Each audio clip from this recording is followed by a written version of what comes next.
Hey everyone, I'm Tyler Suiters, and here at the Consumer Technology Association, we own and produce CES. It is the biggest tech event on the planet. It is the largest tech event on the planet. This week, the confluence of technology and sports for businesses, for fans, for athletes, professional and otherwise. It is technology that impacts athletic performance, it impacts fan engagement, and the business of sports, whether that's on the field or off the field.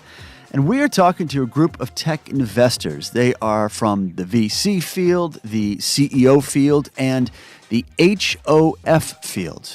You'll find out what that means if you haven't clued in already. You are getting business insight from former pro athletes, and I think you'll recognize some of their names. These are folks whose current careers combine sports and technology. This is interesting stuff. You know, it's strange to see someone who has had such a strong, well-known athletic career get even better after that career comes to an end and he or she is looking for something new. But former NBA All-Star Baron Davis is a great example, and he's joining us now. Baron, good to have you here. Thanks for having me. Really appreciate it. Hey, look, I don't want to talk down your basketball career because it was long and it was stellar, no question. But, man, you have become a VC superstar in the sports world. Tell us about what you're up to right now before we delve any deeper. Well, for me, getting into the space, I started out building my own agency and, doing a lot of, kind of like my own marketing deals, out of survival. And I think that for me, it allowed me to explore other arenas and other opportunities to see where, growth and the market, was shifting. And so, I kind of took that as an opportunity, as an athlete to, look at younger companies as, the potential next generation of superstars in the world or companies that, people say are disruptive now. Mm-hmm. And it was more so out of survival and, wanting knowledge, right? Really wanting to have the knowledge to learn, and knew that it was going to be a life after basketball and prepare myself for that. Mm-hmm. Well, I think I don't want to carry the sports analogy too far, but in one sense, it's like becoming a sports franchise owner, right? You are the funding, you are ultimately calling so many of the shots because you have the control. But to hear your excitement about it, it sounds like you enjoy playing the role of scout too, right? Discovering this talent and this opportunity and this innovation well before it hits the market, maybe before anybody else does. Yeah, I think that's the beauty of it is, you get to start from scratch, right?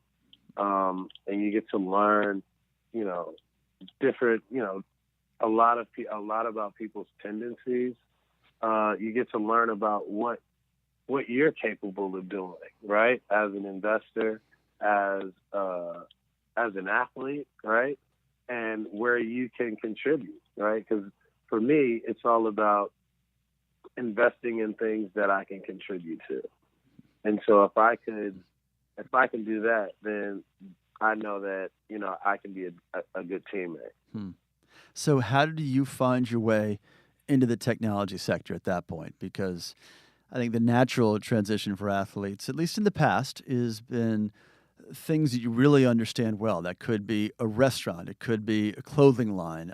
There are the obvious partnership opportunities that it seems come up when you move from just an endorser of a company or a product to a potential financial role. So what drew you to technology specifically? For me, it was looking at the way technology was working and how I could use technology to influence what I was doing or bring technology into my space. And so for me, it was like, hey, man, this seems cool. I think I'll start a tech company. And so it was all about, learning on the fly. But at the same time, the way I looked at it is I was paying for business school. And I wanted to understand how it pertained to what I was doing with my life. And I'd imagine that your time in the city with the Golden State Warriors must have had an influence. At the time, as it No, is for very much sure. now. I mean, that's a hotspot for venture capital internationally, not just here in the U.S. Yeah, I mean, it's you gain mentors, you gain coaches, you gain people who, really really who respect you. And looking at the tech community, it's one of the most it's one of the most sharing communities as far as information. Like, people want you to win, right? Where there's so much competition, the competition is an aligned force to innovate, right? And sometimes, you may have 2 or 3 companies out of that, but everybody's supporting and trying to help each other. Mm-hmm. Mm-hmm. And that's what I like about the tech community. So, when it was me that wanted to, start a tech company, the community was active and they were supportive of everything that I was trying to do. So how do you break into that? How do you go from the guy on the court that they see from 1, 2, 3 rows back 41 nights a year to someone that you present yourself as a potential partner to these folks who are buying the suites or buying the courtside tickets or are there to spend time with you at behind the scenes parties that they pay for access to? How do you put yourself on that equal footing? I think for me, it was, the first company was ibeatyou.com.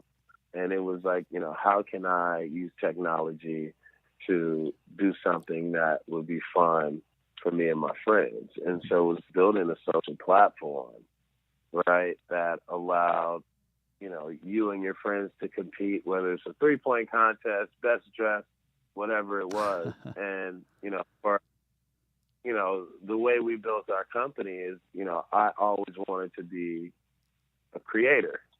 And so we just needed to find the right, people who could build the technology. And, just through, meetings and knowing and doing a lot of research too, and having a lot of good, mentors and people like that, you come up on the right people. Mm-hmm. So, but at the same time, it sounds like you are coming from a position that is so familiar in the startup world, which is you had a pitch in mind. You had an elevator story. You had your narrative set, and you had already identified a potential audience. So you were coming ready with a pitch, not just with capital. Right. I was prepared. Mm-hmm. And, it's basketball has taught me that if you are going to participate, right, you must practice and you must learn the fundamental skills, right? And if you can bring to the table your talent and your qualities, then you can be a great asset to any team. Mm-hmm. And so that was my mentality, going into it is, be equipped to be prepared, right? And at every step of the way. Mm-hmm. And if I'm not prepared, then that's when I should be learning and asking for help. So talk about the transition then, Baron, from when you're first starting out, and as you said, you're thinking about what you and your friends want to do and how to aggregate that community through a tech platform, to where you are, let's say last year when you come to CES and you are among the most important tech influencers on the planet. How do you get from where you started to where you are now in terms of understanding the community and having that pitch honed, and also being on the other side, knowing how to read a pitch, knowing how to evaluate potential partners based on a half-hour conversation, if not a 5-minute conversation? Yeah, I think it's, kind of, you have to go through it, right? Mm. You have to go through it. You have to, it's all a part of the process. And for me, I've paid the dues. I've looked at, 100 companies this year, done due diligence on them all. But it's also like I've sat with, a lot of great investors to hear, their thoughts on, and their takes on where they think the industry is going. And, I think it's really just important to, when you're at a place like that, you can become overwhelmed. The most important thing for you to do is to take the time to listen, right? Listen and learn and be wide-eyed. And, I treat CES like I'm a kid in a candy store, right? So, I know that there's going to be some really cool people to connect with and some really interesting companies. And you can get overwhelmed. And I think that you spend a day and you enjoy all the great things that CES has to offer. And then the next day, it's all business, making sure that you're prepared, that I'm prepared to go out and, whether it's a company that I'm meeting through an intro or, if it's a business deal that I'm sitting and I'm ready to make, I need to make sure that, that's game day for me. And so I'm not really that wide-eyed. I'm focused on all the things that I need to do and take care of.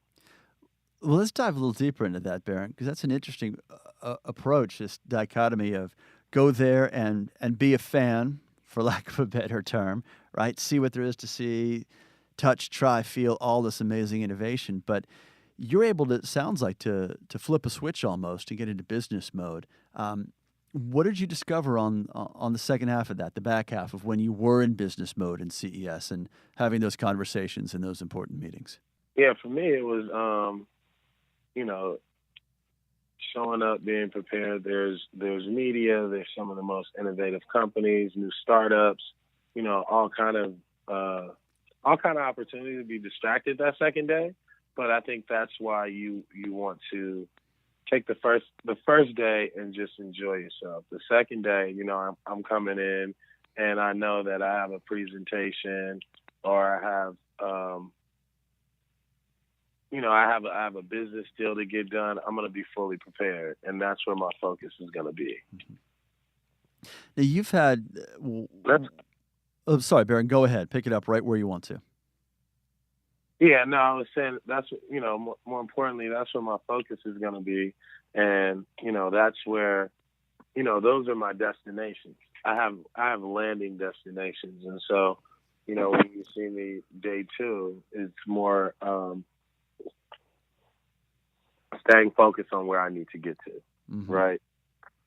And then, if there's a break or something like that, then I can entertain a new conversation. But more importantly, that second day, it's all about focus. It's all about, giving the attention to the client, the person you're meeting with, because everybody is at CES to really enhance their business.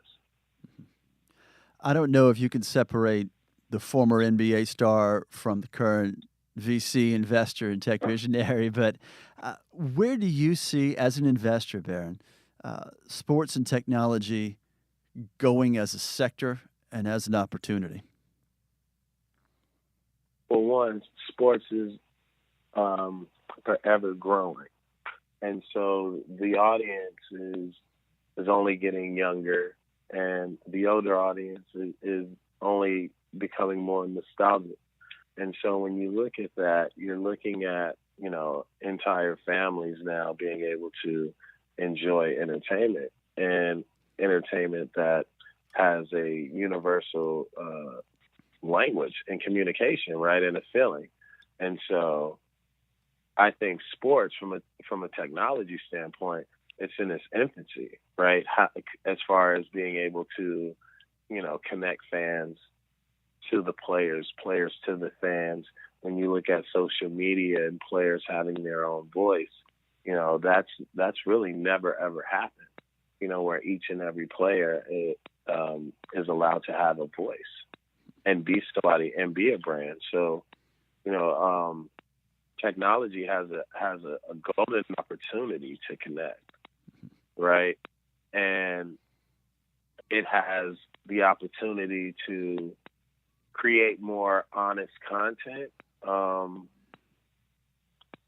and get you closer to the athlete, right? These athletes are 360-degree athletes. They want to be in tech. They understand technology better than a lot of the people investing in it. For the actual users, you know, for instance, Fortnite, you know, and esports and gaming. Like these kids are making it a thing, and we're following what the trends that they're setting. Mm-hmm. Baron, I want to end with a business-related question. I'm sure you've had to compare yourself time and time again on the court to your predecessors. What guard do you most see yourself like? Who's the one player you most want to emulate? What about now in your current role as an investor, as a business leader? Who has a strategy and approach that you think, yeah, that's what I want to be in this sector? For me, I think it's being an innovator, a creator in this sector, right? Not just somebody who's investing, right, but somebody who is building something and has an opportunity to be known for building something that solves problems, right?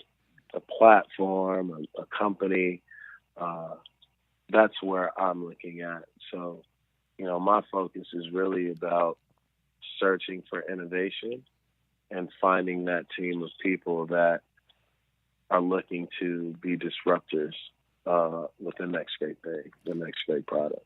And the search continues at CES 2019.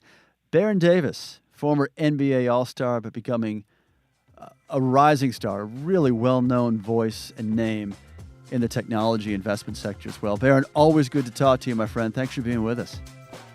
Thank you. I really appreciate it. Thank you, guys. All right. Can you imagine having an Olympic gold medal and putting that second or third on your business resume? Angela Ruggiero has a gold, along with 3 other Olympics medals for her time with the U.S. women's hockey team.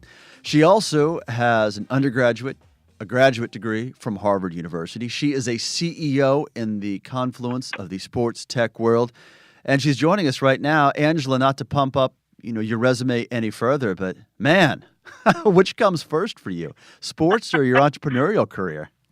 Oh man, it's all the same, to be honest. There's a common theme I think you'll find from athletes and entrepreneurs, and I've just tried to apply that theme and do things that I'm passionate about and are willing to get up early and stay late for. So building my company at the Sports Innovation Lab is definitely, in a way, replaced my Olympic experience and dedication to winning gold medals for America. So anyone who hasn't dived into your background, it's easy to nod along and say, Sports Innovation Lab, I get it, you're CEO now, and this is just after your time with the Olympic Committee. Of course, you were a medalist. This makes sense that you got into sports, but I don't want to gloss over the fact that you have an undergraduate degree from Harvard. You have a graduate degree from the University of Minnesota in sports management, and you have an MBA from Harvard. I mean, that's as impressive a pre-business resume as your amateur hockey career in some senses. Yeah, I love sports and education. I think sports is one of the best vehicles to learn intangibles about yourself, about others, working in a team, setting goals. I think education is a way to learn tangible. How do you build a pro forma? How do you build your marketing team, et cetera, et cetera. So I think I tried to take the same approach I did early on in my hockey career, which was, what are the things I can learn and prepare for if I want to be an Olympic gold medalist? And on the business side, I said, what are the component pieces I need to know to be successful in business? And education just gives you such an easy way to learn and quickly acclimate yourself. And hopefully we're ready. I mean, we're building a company that doesn't exist in the market currently, and I'm leveraging on my athletic background and my educational background as well. So I'm very curious that you use the term learn so frequently there, Angela. As CEO of Sports Innovation Labs, you are very much about data collection, data gathering, data analysis, data usage around the sports sector, in a sense, helping fans and companies and athletes themselves learn more about the entire arena, athlete performance specter.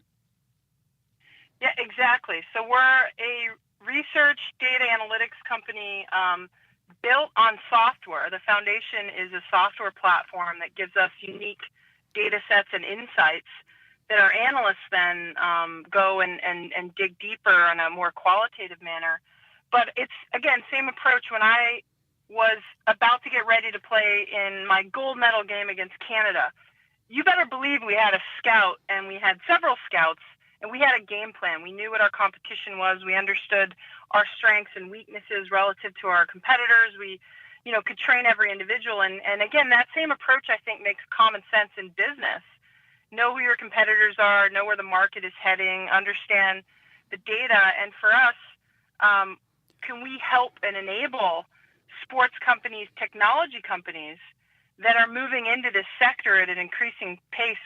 We've mapped over 3,500 companies to date that are doing something around the sports tech sector, and give them these insights that our company objectively curates and sources, and give them access to that data so they could, perform at their best. So it's a similar analogy, I think, I approach at least what you would do as an athlete, what I think any good business person should think about.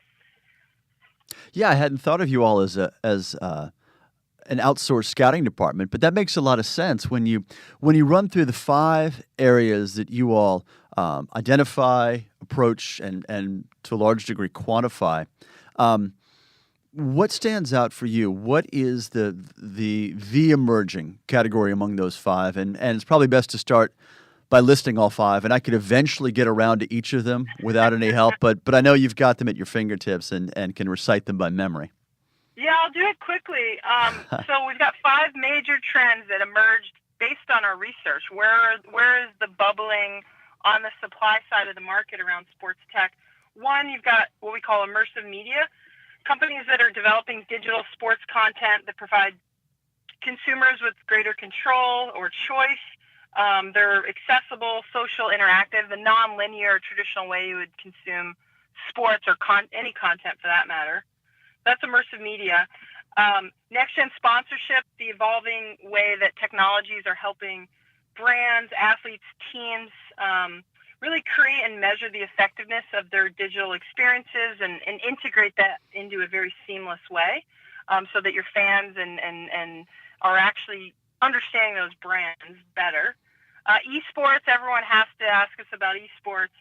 It is a sport. It's the first truly digital sport.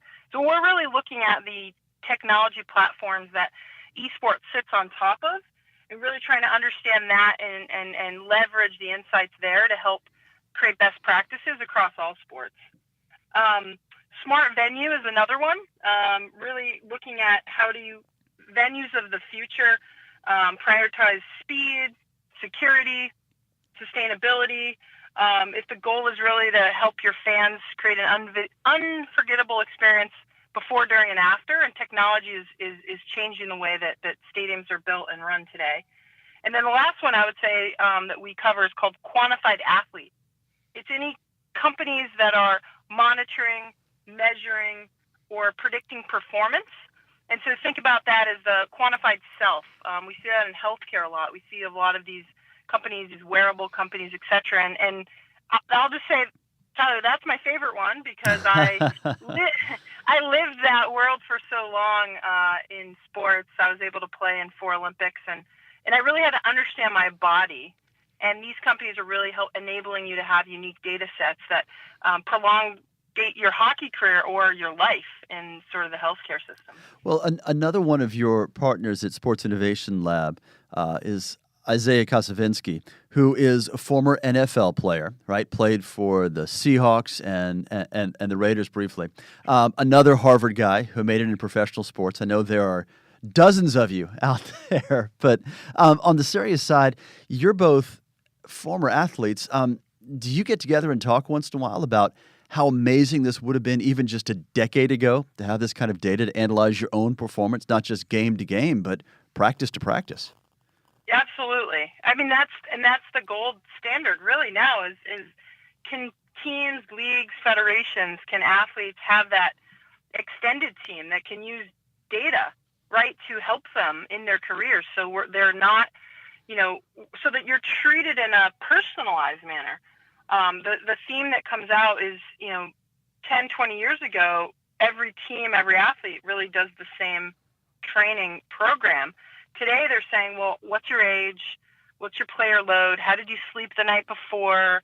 What kinds of injuries do you have? I mean, all these data sets now can be integrated and captured and understood so that, Angela, who's in her first Olympics, gets treated very differently than Angela is in her fourth Olympics, in terms of, well, I might need more rest by my fourth Olympics, and I might need more reps as a rookie, in my first go-around, with a younger, healthier body. So this idea of personalization is what the quantified athlete sector is all about, and we're studying that. We have over 700 companies alone that we've aggregated. A lot of those companies you'll actually see at CES, and they're doing interesting things, but we'll give an objective perspective sitting in the middle of that market, saying, here are the companies we think that matter most, and here are the ones that might need more investment or more infrastructure underneath in that sector to be successful. So we're trying to give an objective voice to the athlete and eventually the team that's supporting those athletes.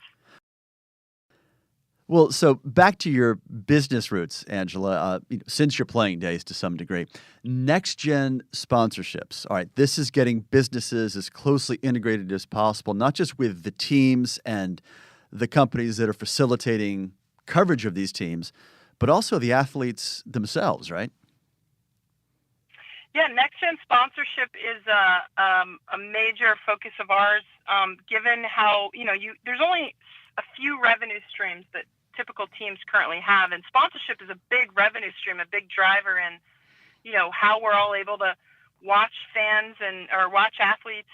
And next-gen sponsorship is really saying, if we can use technologies to better understand what brands and teams should be associated or paired, can we measure the effectiveness of digital experiences, and then integrate those seamlessly with sports events? Can we leverage social media as an example to allow athletes to better connect to their fans and in a very targeted way? So next-gen sponsorship is really about understanding, making the market more efficient between sponsors and the brands and the teams or the rights holders themselves, between athletes and the brands that they're supporting, and ultimately creating more effective ways to measure return on investment. If you're making, these hundreds of millions of dollars we're seeing now thrown around at the International Olympic Committee level and professional sports level, well, they have to pay another fee on top of that to activate those sponsorships and engage with fans. So companies are actually using computer vision and AI, machine learning, to understand what impressions of those brands are on your TV screen, on your digital screen. And that, in aggregate, you can understand the value then of the sponsorship. So the whole next-gen sponsorship market is evolving, and technology is paving the way for its evolution. Mm-hmm. Tell me, which of those 5 areas, Angela, has you the most excited right now? Serving time as an athlete, as a fan, as a business person, what really strikes you as the ripest opportunity for innovation from a B2B sense? Yeah, for me, although I love the quantified athlete sector, I am really interested in immersive media. Mm-hmm. So I spent 8 years on the IFC. One of the boards I was serving on while I was there was the Olympic Channel. So it was the over-the-top platform, the digital platform, that the Olympics said, well, we can't reach our fans outside of every 2 years. And we see this at an increasing pace. Why don't we build another platform that lets you go direct to consumer, basically? And that's what's called the Olympic Channel. So this space called immersive media, to me, is the most exciting. It's creating new ways for fans to create content, to engage with content, to interact with that content. And the Sports Innovation Lab talks about immersive media as the future of sport, really, where media is really accessible. What do you see, Angela, as the opportunities, since we're coming up on CES, for you at the intersection of sports and technology? to engage, to find partnerships, to find ideas. What are you looking for from a CES strategic approach for Sports Innovation Lab? Yeah, we're really excited to be a part of the Sports Zone this year at CES, which is something we'll co-produce with CES to develop this amazing 4-day experience focused squarely on sports technologies. I believe the most innovative companies that are really developing novel technologies or approaches in the sports industry are going to be on site. They're going to want to demonstrate their products and their capabilities, really paired with this lively discussion, which we'll help curate on stage around these trends that we talked about today. How the whole business of sports is devolving because of tech. And I'm excited because you'll have thought leadership there, you'll have curated content, and you'll actually get to see and feel and touch the different companies that'll bring their products. It's busy, it's crazy, 170,000 people. So you got to really be focused and have a plan when you get there. It's a bit overwhelming, but I see it as really exciting opportunity to learn more, to network, and to really see firsthand the cutting edge of where sports technology is headed. 4 Olympic medals, 3 business and sports-related degrees, and 1 CEO position at Sports Innovation Lab. That's the briefest I can summarize your resume. Angela Ruggiero, thanks again. We look forward to seeing you at Las Vegas at CES 2019. Thanks, Tyler. It's been fun. Looking forward to seeing you guys there as well. 13 years in the NFL, 1 Pro Bowl, 1 spot as a first-round NFL draft pick, and also amazing exposure to business and tech insiders along the way. Shawn Springs has had quite a story, not just as an NFL cornerback playing at an elite level, but now as a business and technology entrepreneur. And Shawn, it's great to have you with us. I'm glad to be on the show today. So we were talking about your background and the fact that, as I said, you've had this amazing exposure to business, and football is certainly an integral part of your life, but this opened some pretty remarkable doors throughout your professional career in the NFL. Yeah, that was important to me. One of the lessons I learned from my father was, the NFL is, not for long. So make sure you develop friendships, relationships that can help you post-career. And you never know who could help you or what type of advice you can learn from different people you run across. And so I've always taken it to heart and made sure that, I take time to meet people. And as a professional athlete, a lot of people want to meet you. They want to hang out with you. So I would ask them questions. Yeah, I can't imagine some of the business a few people want to talk with a professional athlete about, but that's probably a different kind of podcast. You refer to your dad, Ron Springs, who had an impressive NFL career with the Dallas Cowboys, went to a few Super Bowls. So that's someone who certainly knew where he was speaking of when he talked about the opportunities you face. But you met someone just as influential, if not more so, in terms of what the business world held. Because as a rookie, you were drafted by the Seattle Seahawks. It's 1997. Yeah. They're playing in the old Kingdome, right? Kind of a dump of a stadium by then, playing on AstroTurf, which no one wants to do. And you're going all the way across the country after growing up in the D.C. area to a franchise with not much history, not much success. But you did have an owner who offered some pretty valuable insights to you. Yeah, and leaving the Midwest and going to the Pacific Northwest, it's a total change for me. And when I landed at SeaTac, it was just like a whole new world. And for me, I was fortunate to be drafted by Paul Allen, and most people know that Mr. Allen founded and started Microsoft with Bill Gates. And I just remember when he was purchasing the team, and he put up a lot of his own money to build a stadium, but he still had to get the remaining votes from the county to contribute. And I remember just one time asking Mr. Allen when we were together, it's like, hey, did you know you were going to become a billionaire, or were you thinking about becoming a billionaire? And he immediately just looked at me and said, hey, it wasn't about becoming a billionaire. It was about doing something exciting and disruptive and on this thing we call the internet today. And that you saw all in Seattle, because I have buddies who worked for a company who selling coffee and water. That company is Starbucks. My other buddy works for a company. Said, "Man, we started this company of books online, and and that company today is Amazon, and Microsoft was creating a millionaire every 12 days." So I was fortunate enough to be put in a town, now a big city, Seattle, who's just, the technology and innovation was just there. It's not the Silicon Valley, it's the Silicon Forest out there. Yeah, I've heard that term. I like it. How do you, though, Shawn, absorb that at such a young age? You're, 21 years old, coming out of Ohio State, been on top of the world, right? And then told you're one of the best for years and years and years. And your focus, no question, is football. And for better or worse, Seattle is a football team. They're crazy about the Seahawks. So how do you take the time, or how do you have the awareness to think about life after football and really glean some wisdom from these people you met? Well, let me make a minor correction. No one in Seattle was crazy about the Seahawks. Touche. That's fair. We were terrible in Miss Allen, and obviously, the Seahawks today we built on that foundation that Mr. Allen set when he bought the organization.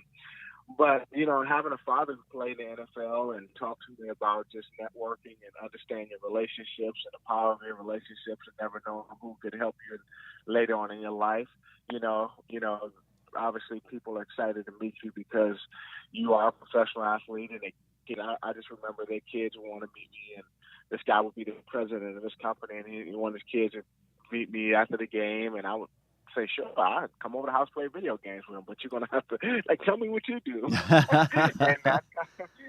that's kind of how I started. A lot of the credit goes to my dad, but just being 21, 22 years old, just fascinated and excited about what was going on in Seattle. I think it was a little contagious. Mm-hmm. Well, your career continued right outside of Seattle. You spent time with the Washington Redskins and one season or so with the New England Patriots. Some pretty successful, or at least well-known owners for those two franchises. What did you learn from business men like Robert Kraft, who owns the Patriots? Oh man, I tell you, one of the most valuable lessons I've learned from Robert Kraft. I remember the first day I was there, I signed my contract and sit down in the locker room, changing my clothes to go work out. And Mr. Kraft came and sat down with me, and he said, "Shawn," he said, my company is represented in 80,000 cities or countries, and I have over so many employees. But the best thing about Kraft and my company is?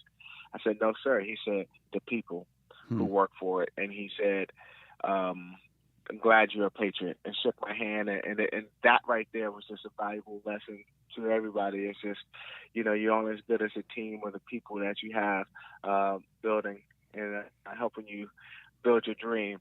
Let's dive into the business world, though. I mean, this is where things transition, because inevitably, with very few exceptions, and your former teammate Tom Brady is probably one of them, do professional athletes get to leave a game on their own terms, right? You always feel like you have another season, you have more mileage, but you were exceptionally well prepared to transition into what's next. And I'd say, Shawn, you almost sound like you were excited to get into business and technology. Well, I did have a knee injury, maybe cut it a little short, but for the most part, I thought about what my next life was. I always view football as a platform to take me to the next level. So it was one of those things that my dad, again, in my ear was like, "Hey, use football as a platform and go to the next level into the business world," and kind of took all those lessons learned and made most of it. So here you are today, about a dozen employees full-time, based outside of D.C. in a town called Leesburg, Virginia, with a company called Windpact. Give me your elevator pitch. You got me all excited, man. You got me all excited. It's a long elevator ride, Shawn. Right. No, Windpact, we're an impact technology company. We provide better solutions for our host brands in the sports technology world, as far as helmets and protection gear, military, and automotive. So we aren't a full. We're just a component part, meaning we're more like an ingredient brand, more like Intel or Gore-Tex. We don't make the product; we make the product better. That's what I like to say. I stole that from BASF. Yeah, copyright notification for everyone out there. Copyright, but seriously, we have a technology that we believe can change the way we look at impact. It's interesting that you're crossing over into so many other sectors because I think just as you can argue, every business, every industry has to have an element of technology or to some extent be a technology business today. It's hard to be in a single vertical, right? Even sports technology has crossover applications, especially when you're talking about your area of safety and protection and measurement and innovation. Right. And you're absolutely right. But we, like you say, we focus on impact protection. The one thing about being an ingredient brand, we don't have to build a full product, so it allows us to take the learnings from the really, really smart people out there, like people you see over at the NIH over in Bethesda, where they talk about computational impacts and peak linear accelerations, and universities, everyone who's studying the brain. So we try to take those learnings and bridge the gap between what the smart doctors are saying, the biomedical professionals are saying, and we have a technology that we take the learning and we allow that learning to work with our host brands, like the guys who build the helmets. So we try to bridge that gap between the biomedical professionals and the people who build the products to make the game safer. From your perspective, Shawn, being out of the league for about a decade now, how much has technology changed the game? You have a unique point of view in that not only have you been in locker rooms and on the fields for so long in the NFL, you also are now in a sector that has so many applications that you need to monitor it for business. What are you seeing? Well, I will say, when you say technology and sports technology, I think it's one of those industries that's I think it's number 2 behind cybersecurity, but sports technology, from sensor and data collection to, now you can watch basketball game and shot tracker and all those different things. But 2, impact protection and companies like mine and sport helmet company like Vices out in Seattle, who some of these companies are really coming with an innovative approach to improve the game. Windpact blows up, right? You get Series A, you go an IPO, and you are in defense and professional athletes and amateur sports all around the world. Are we going to see Shawn Springs NFL owner at some point? No, I don't know if I would own an NFL team. I love going to the NFL games and supporting. I think for me, you would see Shawn Springs like Center of Innovation at Ohio State or something like that, where we're building some mechanical things or hanging out in Boston somewhere. That's what you would see from me. Yeah, hey, if you've read Ready Player One, you know that in 50 years, Columbus, Ohio will be the internet capital of the world. So that might be the right place for it. Former NFL Pro Bowler, current tech and business entrepreneur, Shawn Springs, and a CES veteran. Great to talk to you, Shawn. We'll see you in Las Vegas sometime soon, right? I will be there this year. Very excited. All right, next week, it's a deep dive into digital health, AI, remote patient monitoring, wearable technology. These are addressing real-world issues, including one of America's biggest current health crises. We've developed a chronic pain solution that we're actually using neuro and bio data to help drive the solution that you see in VR. We're using breath as that input, and then we're tracking HRV as the output. So that's that. Thanks, everyone, for joining us this week. Remember, you want to subscribe to this podcast. We're getting you all prepped up for CES, and with a subscription, you won't miss any of our episodes as you're gearing up for Vegas in January. And speaking of, we have the info you need on CES 2019. That's January 8th to 11th in Las Vegas. It's all at our website, ces.tech.